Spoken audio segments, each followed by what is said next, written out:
How can I actually maintain productivity if I'm going to work less time or not multitask as much or keep some boundaries with my time? And then the example was given was, in meetings a lot of the time and checking and answering emails in those meetings. And so if I stop doing that, inevitably I'm going to be slower to answer those emails or meet the demands coming at you. So this is a key fundamental shift in how we think and approach our days. Getting behind the idea that when you actually do less, you can do better at the things you are focused on.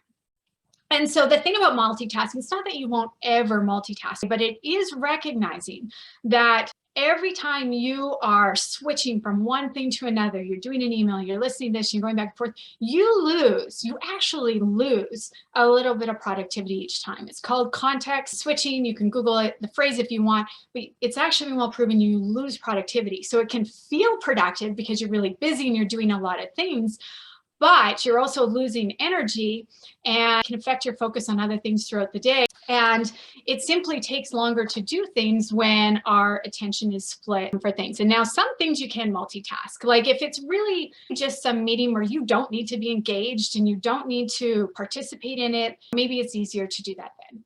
My question for you though, is that really an important enough meeting for you to be attending? That's the questions that we need to look at, because again, we can often feel like we're productive when we're really busy, but are you really moving the needle? Are you really moving forward something that is important? And so a few things you can do with this is one, just look at those opportunities. If you find you're really if you're multitasking a lot, like I said, it drains our energy. We actually wind up less productive. But just pay attention, even just to start, just notice, where am I multitasking a lot? What are meetings I'm going to that I'm not really paying attention anytime anyways, and I'm sitting here on my email? Because those are also your opportunities to go, okay, maybe this meeting is not the best use of my time.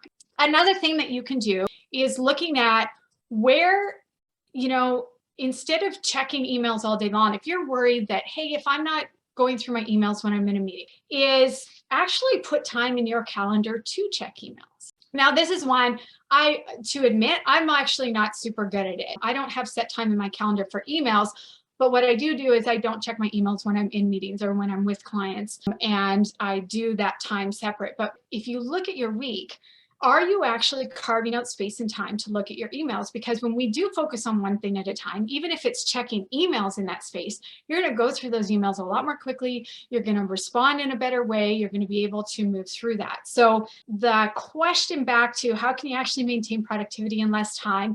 It's a paradigm shift. It is getting behind the idea that, and this is well proven, this is hard science, that when you actually do less, you are more focused, you are more productive.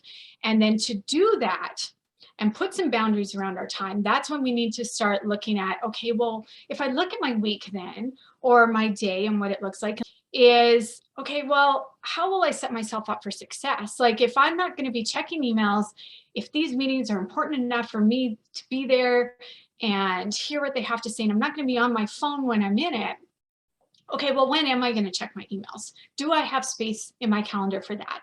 No, I have no space. Okay, where am I going to carve out time? And what is something I have to say no to?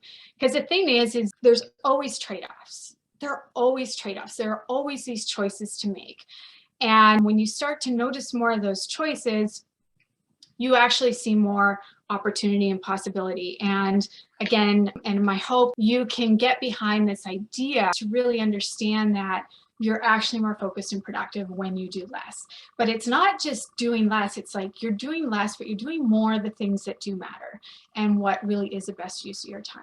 And then another thing I was going to say is that anytime we want to strive for something new, it's not perfection. It's not that you'll never, ever multitask.